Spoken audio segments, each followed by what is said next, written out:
How's it going, guys? It's Garrett with Gulf Coast Angling. I'm at my family's property. We bought this property about a year and a half ago. The plan is for my parents to move out here and perhaps myself, my family, to build various home sites across the 120 acres that this land is on. So while that hasn't taken place, what we can do in the meantime is hunt it. So we planted a winter rye field, just a green field for deer to feed on, put a corn feeder out there, installed a camera. We've been seeing deer. Right now, my freezer is empty, so what we're looking for is really just a mature doe that doesn't have a baby with it, something that we can harvest for some meat, especially with meat prices as it stands in the grocery store. It's just simple math at this point. And I haven't killed a deer in quite some time, so this will be my first attempted whitetail deer hunt on this channel. We've been seeing deer. I'm really confident in my ability to harvest one tonight. It's just whether or not we find one that fits the criteria. We're looking for a shooter buck or a mature doe that is alone without yearlings. If we see either of those, then odds are we're gonna have some deer meat the next day. So let me walk to the stand. It's getting late. Christmas traffic has been awful, so I'm running behind. I gotta get setted, and we'll start hunting from there. See you in a bit.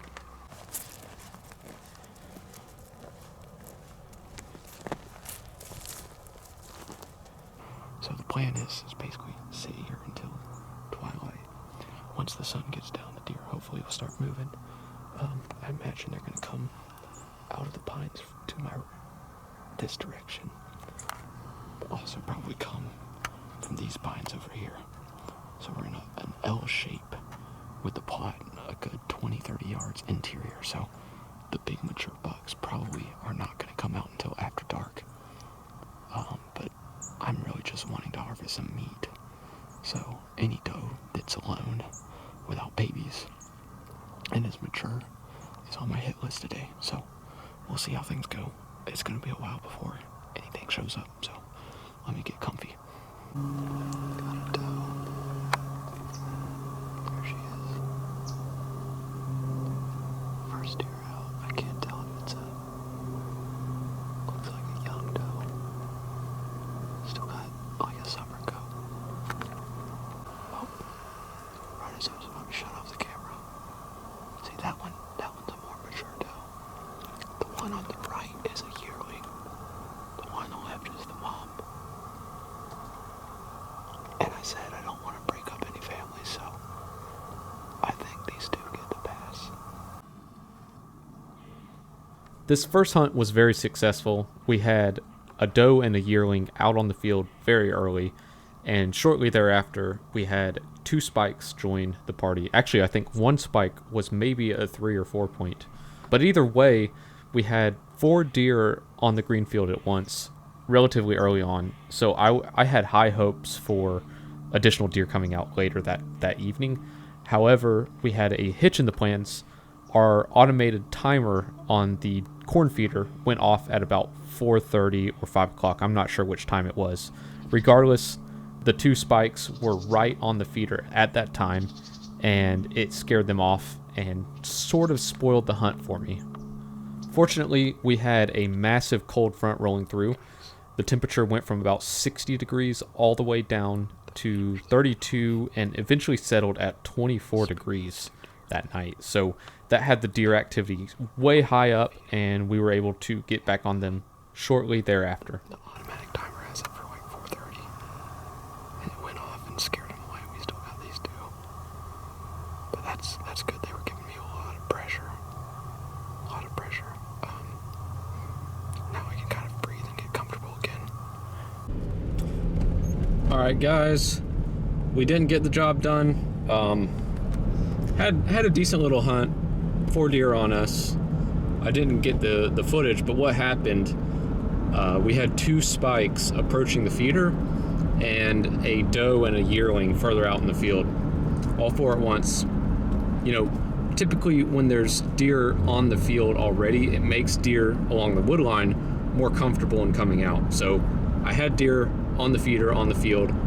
Things were looking good, and the automated feeder timer went off right at 5 o'clock, which is approaching, prime time hunting. So that automated feeder just scared all of them off, and they ran off the field. What I did, I swapped the timer. It was set to 5 o'clock because I wanted to feed close to a time in which there would be deer moving, ready to feed. But now that we're actually hunting that field, it's probably better to move that back to about 3:30 or 4 o'clock. Hopefully that's going to prevent that from happening again. Either way, we weren't going to shoot any of the deer that I saw today. But we'll be back either tomorrow or the next day. And same stand, same situation. Basically, just we're gonna sit it until we find a doe that's alone or a buck that's worth shooting. So, thank you guys for tuning in this time. We'll be back soon. See ya.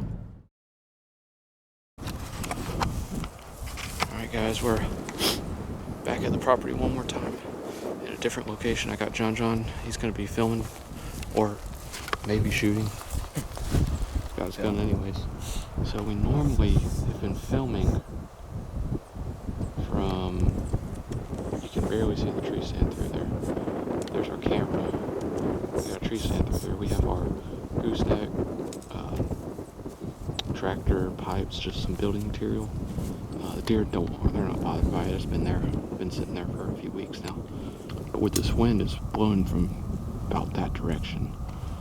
Didn't want it to be blowing, our scent to be blowing back on the field from the tree stand, so I figured we'd set up at the far end of the field on the ground right here. So I got my chair, John's got a stool, I got 2 guns, shooting stick, tripod for the camera, and we're about to get cold. It's about 32 degrees and only going to drop from here. Wind's in our face. It's going to be a long sit, but hopefully we're going to bag a doe. Or even a buck, who knows. We're gonna sit down, be quiet, and let the deer do their thing. See you in a bit.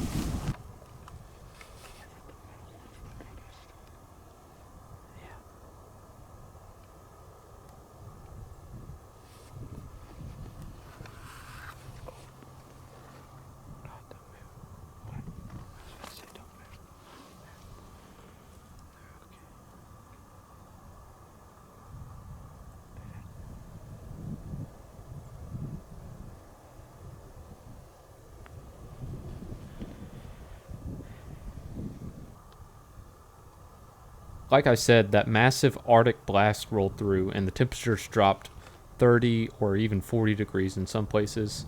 It was freezing, windy, and brutally cold, but we were seeing deer on camera, so figured it would be a really good opportunity to harvest a doe. And it turns out the temperature swing really picked up the deer activity. We had 3 deer right off the bat, and about 3 or 4 more joined them shortly thereafter. It was so early on that I wasn't looking to shoot one just yet.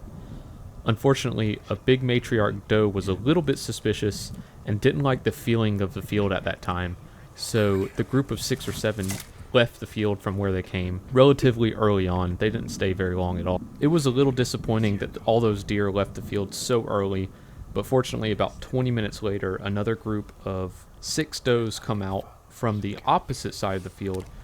And fortunately, all of these does happened to be alone and mature. They were not raising young. They were just a group of 6 mature does. So I had my pick of the litter over which one I could choose. Hang on, let me look. She's got a double throat patch. What? She has a double throat patch. Yeah, she's the one in the middle, I'm pretty sure. Which one? The one in the very middle. The double throat patch. It's ready. Wait till she looks up. She's not perfectly square with me right now.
fill the freezer. Got some running deer tracks. Got some busted.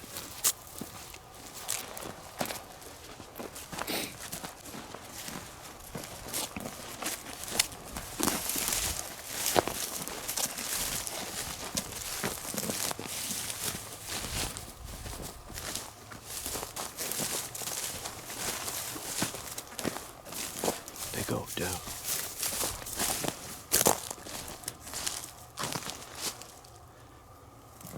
Nice work, Garrett. That's a good deer. Well, it's like 27 degrees, 26 degrees, but we got meat for the winter, so yep. Let's load her up. I'm gonna drive the truck right down here to her. That's our first deer here in Jay, Florida, on new property, and got us a big mature deer. Very, very happy. Very happy. Thank you guys for watching this video. Deer hunting's a little bit different since it's a slower sport than fishing, and also requires you to be quiet and still, so filming isn't always the easiest, but I'm really glad that I was able to get this kill on camera.